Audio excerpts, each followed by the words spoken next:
की आशा जो है कम दिखाई दे। ऑलराइट, तो हमारे दूसरे गेस्ट को भी यही लगता है कि मेटल्स में तेजी का कोई यहाँ पर स्कोप नहीं है और ऑप्टिक्स पे यहाँ पर बिकवाली करके ही चलना चाहिए। मिस्टर रामास्वामी, आप कैसे देखते हैं इस पूरे सेक्टर को? Before taking the sector, I would like to take the first question of your macro scenario. पूरे साल अभी जो है, we are welcoming the 2023 year with an increasing fear of recession. First of all, like whether it is countries like US, UK, European Union, these are all the challenges which they are facing. Is what is the dilemma is that they are how do we balance between an inflation and recession? तो उनका समस्या एकदम मात्रा में है कि यदि हम इन्फ्लेशन को बढ़त देते जाएं या फिनेंशियल स्टेबलाइजेशन लाएं और इकोनॉमिक सिनेरियो को इम्प्रूव कराएं और लूजनिंग द मॉनेटरी पॉलिसी करें, तो ये दो डायलेमा में बहुत स्टक है ऑल दीज कंट्रीज।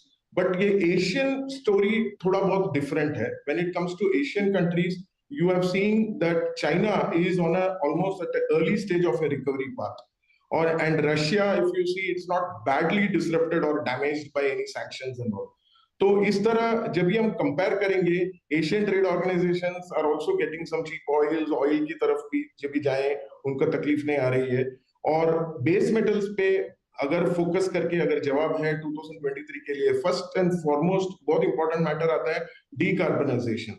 जब ये एंटायर ग्लोबल ट्रांजिशन अभी डीकार्बनाइजेशन की तरफ जा रही है, हमारे लिए तो all the base metals are going to be almost electrification metals की तरफ हम ध्यान दे सकते हैं। When we say electrification metals, we talk of aluminium, we can talk of lithium और जिंक, कॉपर वगैरह।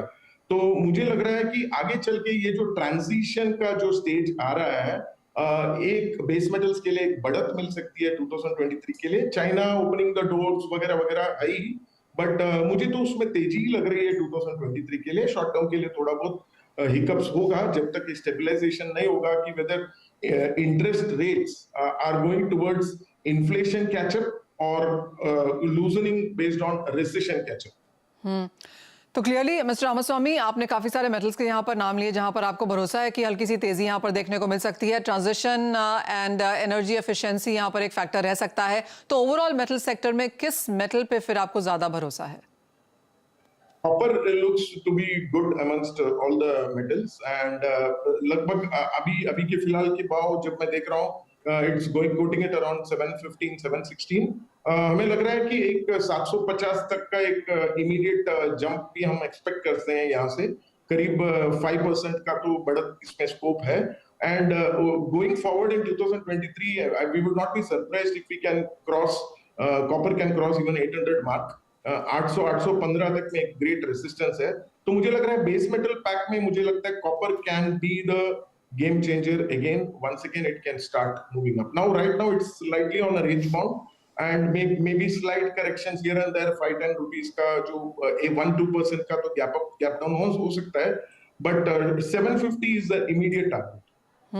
पर आपको लगता है कि जिस तरह के ऑल टाइम हाईज हमने 2022 में बनाए हैं मिस्टर रामास्वामी, उस तरह के हाईज फिर हम अगले साल छूते हुए नजर आएंगे, या आप कहेंगे टॉप इस साल में बन चुका है? नहीं, टॉप इस साल में बनने चुका है। मेरा राय उसमें थोड़ा बहुत डिफरेंट है। मुझे लग रहा है कि सेकंड क्वार्टर होते ही 2023 में बेस मेटल्स में एक, जैसा मैं कहा, the fundamental factor of decarbonisation is going to take a great demand. Even यहाँ तक कि अभी तो अब चांदी की बात नहीं की है, तो when we talk about silver we can also speak about it. हमें तो लग रहा है इसमें तेजी है सेकंड क्वार्टर के बाद 2023 में। ऑलराइट, यानी कि सेकंड हाफ अगले साल में यहाँ पर तेजी बरकरार आ सकती है और कुछ सपोर्ट हम यहाँ पर मेटल्स में, स्पेशली एनर्जी ट्रांजिशन मेटल्स में यहाँ पर आता हुआ देखेंगे। प्रथमेश, आप अगर कोई एक मेटल यहाँ पर चूज करना चाहें टॉप ट्रेड के हिसाब से 2023 के लिए, तो क्या होगा? आई थिंक मेरे ख्याल से एल्यूमिनियम जो है ऑटोमोबाइल इंडस्ट्री में काफी हैवी यूसेज है, और जैसे वेंचुरा की तरफ से बात हुई कि इलेक्ट्रिफिकेशन ऑफ मेटल्स जो है वो स्पेसिफिकली एल्यूमिनियम और जिंक के दो मेटल को ज्यादा फेवर करता है, स्पेसिफिकली निकल भी।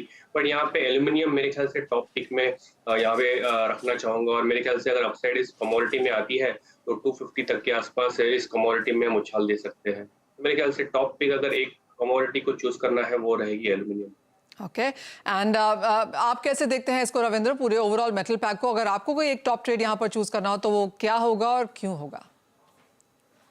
आई थिंक हमारे हिसाब से भी ग्रीन एनर्जी और रिन्यूएबल एनर्जी जो है वो प्ले करेगा इंडस्ट्रियल मेटल्स के परफॉर्मेंस Okay. में, और अगर इसे हम कंसिडर करते हैं तो I would bet on copper and aluminium, क्योंकि दोनों ही मेटल्स अभी हाई से काफी नीचे आए हैं.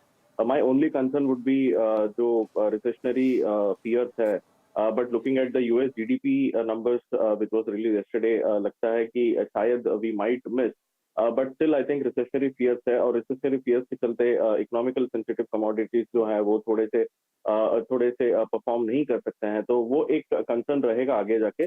बट अगर if you ask me to pick any two commodity, I would pick copper and aluminium. Copper में हो सकता है कि on the upper bound we are expecting somewhere around 810 level, जो कि पॉसिबल है ऑन एमसीएक्स. और एल्यूमिनियम की बात करें तो एल्यूमिनियम में आई थिंक अराउंड से 260 270 तक के अपर बाउंड पॉसिबल है. तो मेरे हिसाब से अगर ओवरऑल पैक में अगर कंसिडर करें तो ये दो कमोडिटी है. जिंक में अगर कोई एनर्जी क्राइसिस फिर से शुरू होता है तो zinc might again perform, but I think that will be very, very uncertain. But if we take the upper side of zinc, I'm expecting zinc might somewhere go around 310 to 320.